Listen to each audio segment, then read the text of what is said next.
Bonjour à toutes et à tous, bienvenue dans le podcast La Soirée, salut Big Rusty. Ça a pris un petit peu plus d'épaisseur, c'est pour ça qu'on avait pris un petit peu de temps pour traiter ce sujet-là. Vous avez été nombreux à nous envoyer des messages sur Tyson Fury John Jones. Est-ce que c'est réel? Est-ce que ça va avoir lieu?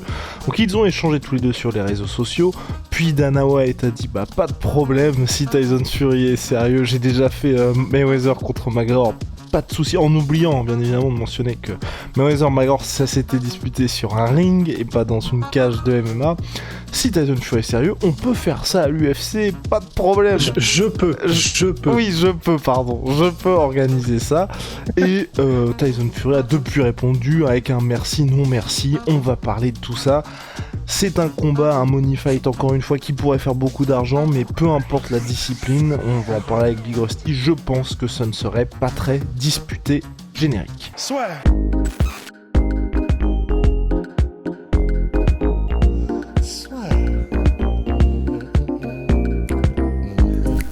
Paris sur le MMA avec une Unibet. Quelle sera l'issue du combat? Une soumission? Un KO? Paris sur les meilleures cotes avec une Unibet.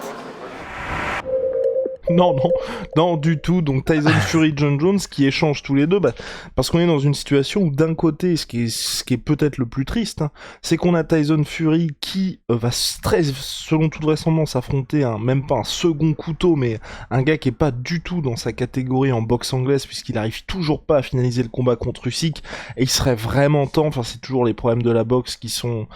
Enfin, c'est pour ça que la boxe est en train de se faire bouffer par le MMA, parce que les combats que tout le monde veut voir, ils arrivent soit beaucoup trop tardivement, soit ils n'arrivent jamais. Et de son côté, John Jones, qui devait avoir Stipe Miocic, finalement, là on est en train, selon Chael Sonnen, donc à prendre avec énormément de pincettes, apparemment l'UFC réfléchit à faire un John Jones contre Pavlovich au mois d'août. Voilà, c'est ce que nous dit Chael Sonnen, mais sur le papier, moi ça ne me surprend pas trop parce que c'est vrai que Stipe Miocic est toujours aux abonnés absents malgré la volonté de l'UFC d'organiser le combat entre Miocic et Jones pour le titre heavyweight. Donc voilà, on a deux gars qui s'ennuient un peu et généralement les combattants quand ils s'ennuient et qui sont très connus, ils vont sur Twitter.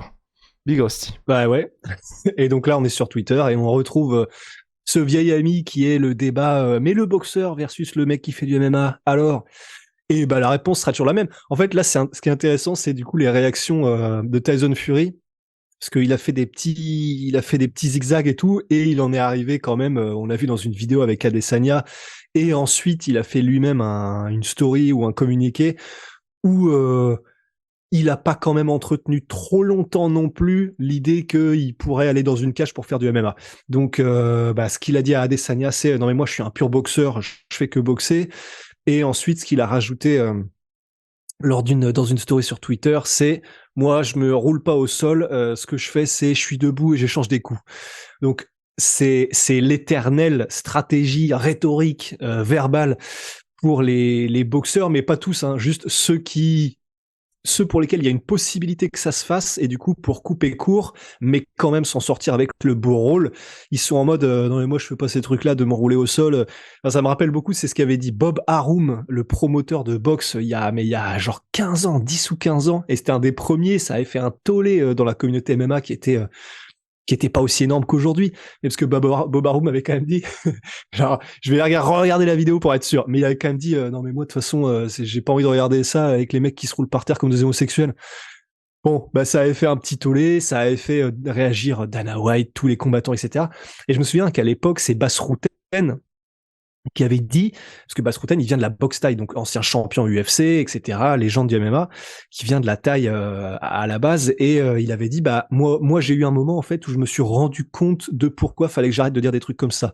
Il parlait d'un combat qu'il avait fait avec Ken Shamrock à l'époque au Pancras, et où en fait, Ken Shamrock l'avait mis au sol, et Bas Rutten lui avait dit, non vas-y, relève-toi, bats-toi comme un homme.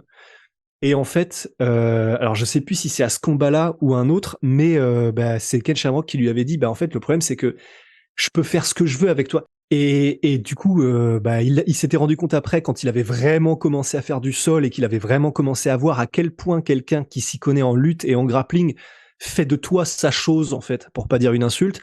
Il avait changé de disque, et à partir de ce moment-là, sa réponse c'était non mais en fait le problème c'est que on peut dire ça, on peut dire se battre comme un homme, échanger les coups, etc. mais à partir du moment où dans une bagarre en 1 contre 1, s'il y a une compétence que le mec possède qui fait qu'il gagne 99% du temps et qu'il te fait te supplier, qu'il te fait pleurer ta mère, etc., bah, c'est peut-être qu'il y a quelque chose qu'il faut prendre en compte si on prend un combat entre guillemets ultime.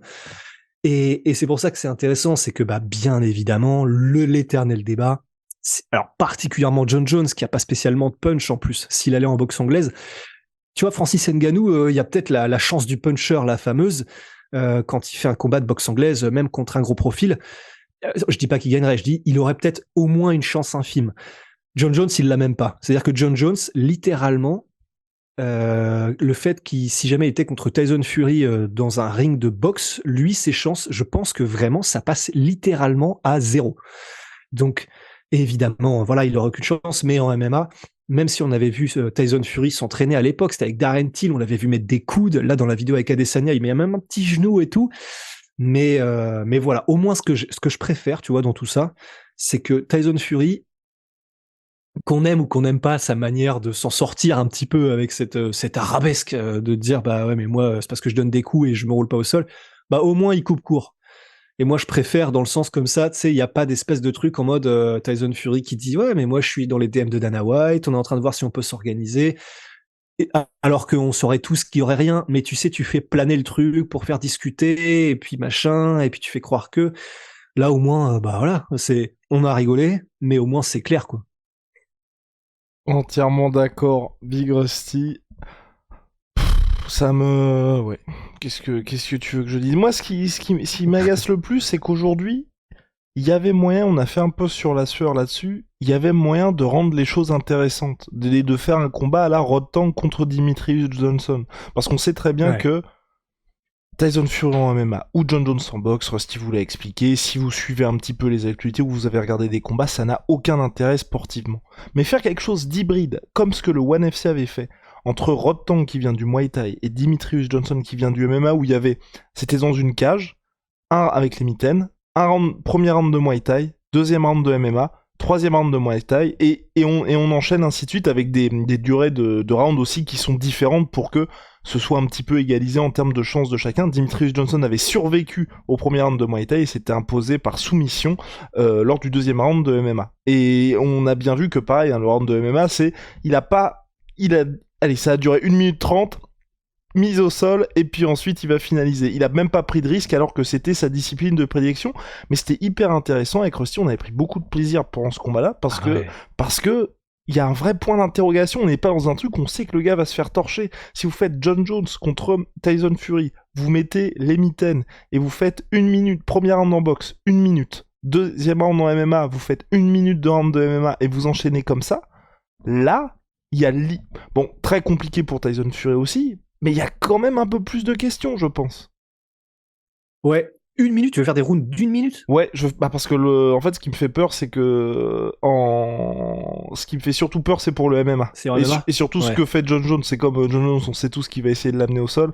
Pour moi, si tu laisses même enfin, là, il est obligé directement d'y aller, et Tyson Fury, c'est ce qui va se passer aussi, tu vois.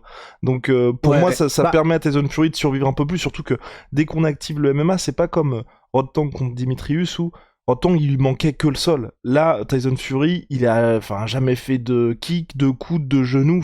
C'est compliqué pour lui, tu vois. Ouais, non, c'est clair.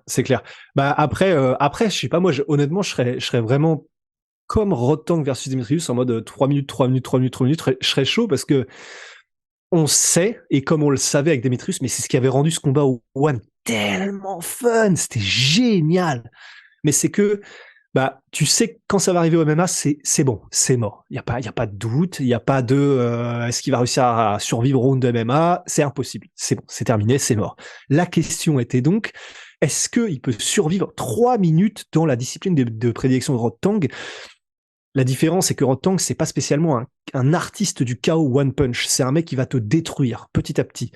Tyson Fury, bah, c'est pas un Deontay Wilder, mais il a les poings tellement lourds et il frappe tellement fort qu'il peut aussi te mettre KO en un coup, il y a pas de problème. Et surtout là, en fait, c'est surtout là que perso ça m'intéresserait parce que à Tyson Fury qui est en mode bon, faut que je me dépêche face à John Jones qui serait quand même limité en boxe anglaise où tu le vois. Ce que Tyson Fury a fait lors du deuxième combat contre Deontay Wilder où t'avances tout droit, t'as le mec qui pèse 125 kilos. Oui, j'aimerais voir ça aussi, mais c'est pour ça que si on fait un round de 3 minutes de boxe anglaise, même si c'est juste un round, je pense que c'est compliqué pour John Jones. Ou alors faudrait être peut-être, et là c'est la, et c'est pour ça, c'est le seul point d'interrogation que j'aurais si on fait 3 minutes de chaque, c'est si l'arbitre permet, et, enfin, en boxe, est assez laxiste sur le clinch. Bah, il y aurait le clinch, et en vrai, tu vois, là, je suis en train d'essayer de me l'imaginer, c'est que, entre guillemets, tu n'as donc que les points. Et je me dis, parce que, tu sais, si à la place de Rotang, il était tombé, Dimitrius face à, je sais pas, un mec en kickboxing ou en Muay Thai, bon, à l'équivalent, en tout cas, en flyweight ou en bantamweight d'un mec comme Jérôme Le Banner ou, Ernest Host ou un gars comme ça, bon, bah là, c'est chaud. Mais, honnêtement, en anglaise, si jamais il est en mode, et il le serait, en mode 100% défense, John Jones, c'est-à-dire qu'il va pas essayer de mettre KO Tyson Fury, c'est sûr. Est-ce que pourtant tu vois, Demetrius Johnson, il avait un peu rentré dedans, tu vois. Mais comme il sait qu'il a aucune chance, John Jones, il serait en mode 1000%, je fuis, je défends. Et s'il bouge énormément la tête, qui pivote au max, qu'il essaie de s'en sortir, qui clinch dès que c'est un peu, que ça commence à faire flipper, etc., et qui pourrit le combat au max, bah, face à un mec qui pourrit le combat au max, qui est quand même un athlète, donc il serait capable de maintenir un rythme où il bouge constamment la tête sur 3 minutes, John Jones, et il bouge, et il décale, et il pivote, et machin, et il clinch. Il peut survivre, je pense qu'il peut survivre même face à un Tyson Fury qui est à fond. Et c'est là où ce serait intéressant. Mais d'un autre côté, par contre, il faudra pas beaucoup de cacahuètes de Tyson Fury pour que il soit 6 pieds sous terre, John Jones non plus. Enfin, il suffit vraiment genre de 4-5 énormes coups de boutoir, genre 3 à la tête, 3 au corps, 3 à la tête. Je pense que John Jones il reconsidère son parcours, tu vois.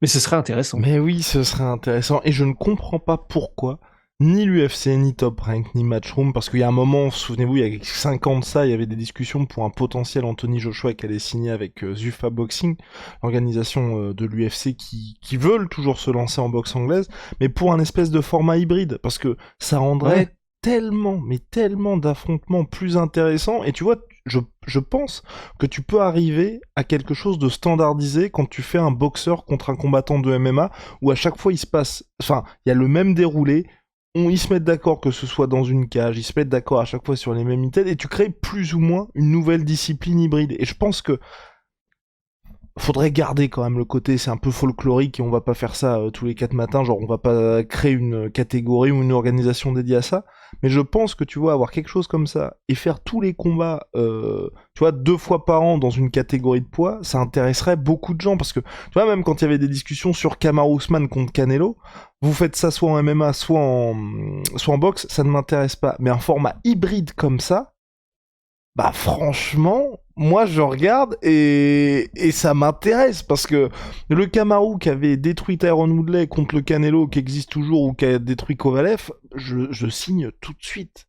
Donc je pense que ça peut être intéressant, quelque chose comme ça, mais après, la fin des fins, et je pense que c'est pour ça que ça n'arrivera jamais malheureusement, c'est qu'à chaque fois on est avec des acteurs tellement grands qui veulent récupérer toute l'oseille. Enfin, je veux dire, quand Dana White fait sa proposition à Tyson Fury, il occulte le fait que c'était en boxe et qu'il y avait Mayweather Promotion, donc le Floyd Mayweather qui était le plus gros promoteur de la soirée, et que c'était diffusé sur Showtime et pas sur le partenaire de l'UFC. Enfin, comme si c'est lui qui avait tout organisé de A à Z, quoi. Mais ça, j'adore quand tu fais ça. Quand tu dis, bon, si Tyson Fury veut vraiment combattre John Jones, il m'appelle, t'inquiète, je m'en occupe. Alors que bah non, t'as littéralement je sais pas combien de promotions en même temps, t'as tous les mecs de la boxe anglaise qui détestent Dana White, enfin non, ça va pas se faire comme ça, et c'est probablement une des raisons aussi pour lesquelles ça se fera pas probablement les copromotions comme ça, de cette manière, et même si on en rêve, c'est que il y a tellement d'obstacles avec les différentes promotions, les différentes parties prenantes, les différents intermédiaires par rapport aux boxeurs, aux machins, aux promotions, je ça n'arrivera, je pense, jamais. Le One, c'est parce que c'était dans une seule promotion, et le Floyd Mayweather versus McGregor, c'est parce que les deux étaient des monstres en pay-per-view. Donc, bah là, tout était réuni, et en plus, les deux le voulaient, parce que là, en plus, bah, ils ne le voudraient pas, Tyson Fury. Donc, pour Mayweather versus McGregor, c'est que tout était réuni, et tout le monde le voulait. Bah, c'est vrai que trouver ce genre d'alignement de planète, je pense qu'effectivement, il faudra qu'on attende encore un peu, quoi. Ouais, mais Rusty, je te l'annonce tout de suite, hein. C'est là que je ne comprends pas. Non, mais c'est vrai, c'est là que je ne comprends pas, parce que pour un Tyson Fury qui aujourd'hui est obligé de réaffronter des Chisora, des Dillian White, entre perdre son temps à faire ça, ou affronter John Jones, où tu sais, exactement comme ce qui s'est passé pour Tank Dimitrius Johnson, où tu sais que quand tu vas perdre dans la discipline de l'adversaire. Et en soi, tout le monde s'en fout. Tout le monde s'en fout, parce que là, Rotang, il a perdu contre Dimitrius Johnson.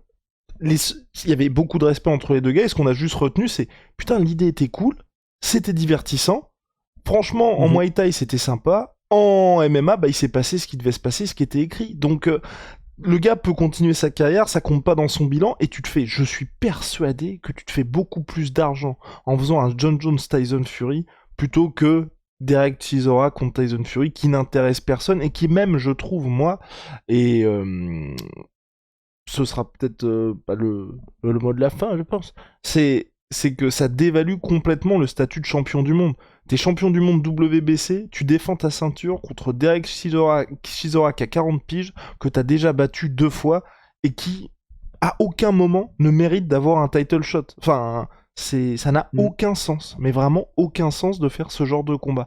Donc, et en plus, même les chiffres nous le prouvent, tu vois, là il y avait... Enfin, les chiffres nous le prouvent, c'est d'un côté triste, et d'un autre côté c'est positif, c'est que tu vois là, quand il y a eu Gervonta Davis contre Ryan Garcia, ils ont fait 1,4 million de pay-per-view. Il n'y avait pas de ceinture en jeu, c'était en catchweight.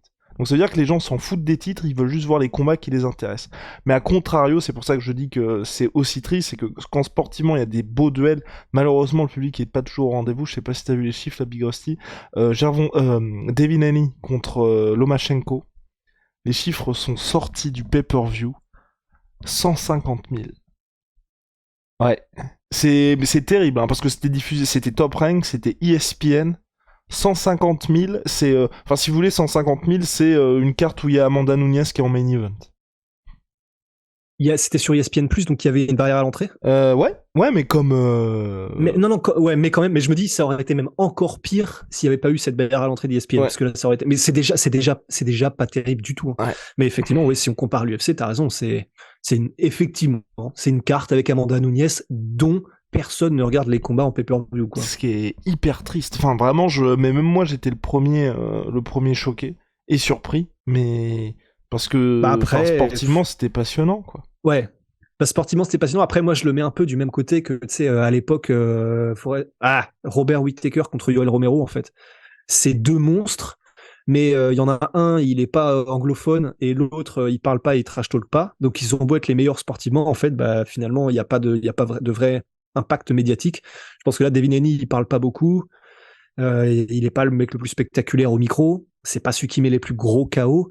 Et Lomachenko, c'est une star, mais il fait son truc de son côté, et puis voilà, quoi. Mais c'est vrai que c'est chaud. Tandax. Mais hostie. On se retrouve très vite pour de nouvelles aventures. Ciao, I'm a sweet pea. My sweet protein. Moins 30% sur tout by protéiné avec le code la sueur. See ya.